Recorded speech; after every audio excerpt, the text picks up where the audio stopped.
સમાચારોમાં આગળ વાત ખેડાની કરીએ તો ખેડામાં થોડા સમય પહેલા કેટલીક બાળકીઓ સાથે અડપલા કરનાર આધેડની ધરપકડ કરવામાં આવી હતી। ત્યારબાદ અલગ અલગ એમની પર ફરિયાદ દાખલ કરીને એમની પૂછપરછ જે છે તે કરવામાં આવી હતી। એ સમય બાદ સેશન કોર્ટે એક ચુકાદો આપ્યો છે અને આ ચુકાદો ઐતિહાસિક જે છે તે માનવામાં આવી રહ્યો છે, કારણ કે એમને સજા આજીવન ફટકારવામાં આવી છે। ખેડા શારીરિક શોષણના આરોપીને સેશન્સ કોર્ટે સજા ફટકારી હોવાના સમાચાર જે છે તે મળી રહ્યા છે। શારીરિક શોષણના આરોપીને સેશન્સ કોર્ટે આજીવન કેદની સજા ફટકારી છે। સાથે જ ખેડામાં 4 માસૂમ બાળકીઓ સાથે શારીરિક અડપલા જે છે તે કર્યા હતા। 54 વર્ષીય વૃદ્ધ કે જે એમને કડક સજા ફટકારવામાં આવી છે।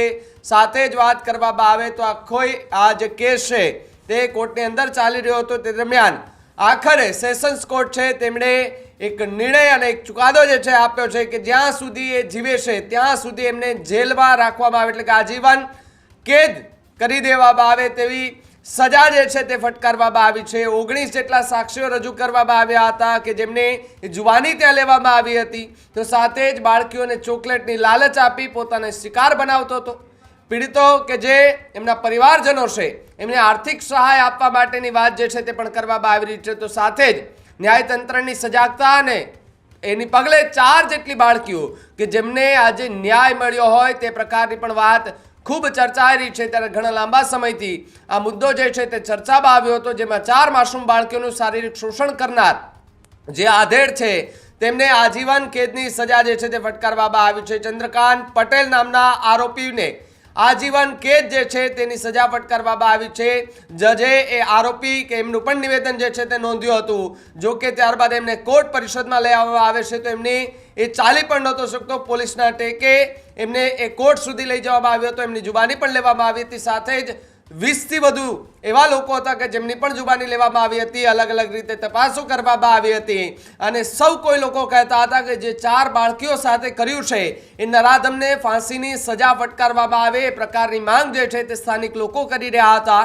સોશિયલ મીડિયા પર પણ જે આરોપી છે તેમને કડકમાં કડક સજા થાય તે પ્રકારની માંગ જે છે તે ત્યાંના લોકો કરી રહ્યા હતા અને એની વચ્ચે સેશન્સ કોર્ટ છે તેમણે આ મોટો ચુકાદો આપ્યો છે અને કહ્યું છે કે જ્યાં સુધી એ આરોપી જીવે છે ત્યાં સુધી એ જેલની અંદર બંધ રહેશે, એટલે કે આજીવન જેલની સજા જે છે તે આપવામાં આવી છે। ત્યારે 4 માસૂમ બાળકી કે જે ભોગ બની હતી તેને એ આજે આખરે ન્યાય મળ્યો હોય તે પ્રકારની પણ ચર્ચાઓ તેજ થઈ છે। તો સાથે જ જજ કે જેઓ આરોપીને છેલ્લા શ્વાસ સુધીની જેલની સજા ફટકારતા પરિવાર જે છે તેમણે પણ ન્યાયતંત્રનો આભાર માન્યો છે, પોલીસની ટીમનો આભાર માન્યો છે, કારણ કે પોલીસની ટીમે એ સતત જે છે તે તપાસ કરી હતી। સાથે જ કોર્ટમાં 45 જેટલા દસ્તાવેજો જે છે તે રજૂ કરવામાં આવ્યા, સાથે જ 19 જેટલા સાક્ષીઓ રજૂ કરવામાં આવ્યા હતા જેની એ જુબાની લેવામાં આવી હતી।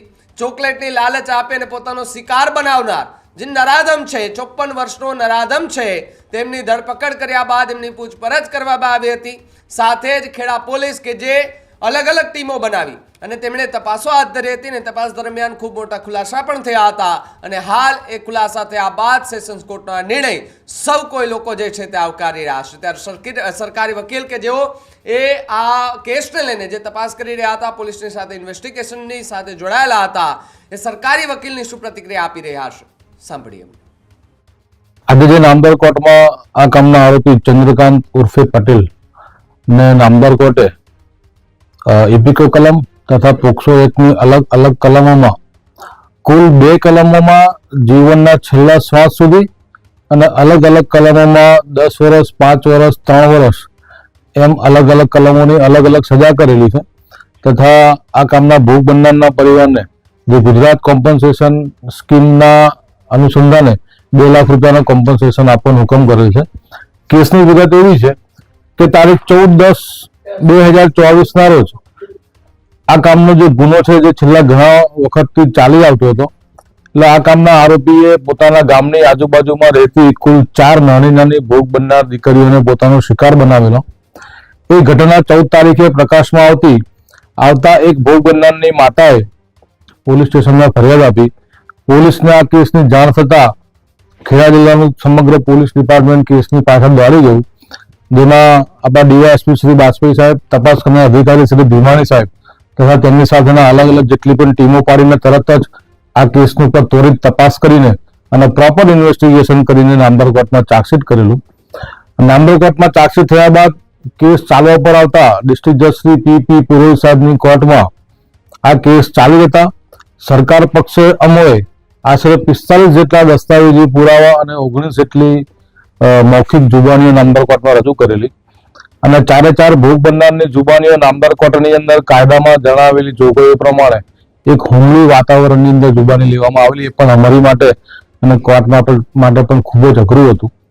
તેમ છતાં તમામ ચાર ભોગ બનનારને ન્યાય મળી રહે તે હેતુથી નામદાર કોર્ટે પણ ત્વરિતતા કરીને અને સદરુ કેસ 2024 વર્ષમાં એનો ચાર્જ ફ્રેમ થયેલ અને ત્યારબાદ ત્વરિત રીતે આ કેસમાં આજે નામદાર કોર્ટે આરોપીને જીવે ત્યાં સુધી છેલ્લા શ્વાસ સુધીની સજા ફટકારી છે. એટલે આ તબક્કે મારી ભોગ બનનારના પરિવાર સાથે પણ લાગણી છે અને આ કેસમાં તપાસ કરનાર જેટલા પણ અધિકારીઓ છે એ તમામને પણ હું ખૂબ અભિનંદન પાઠવું છું.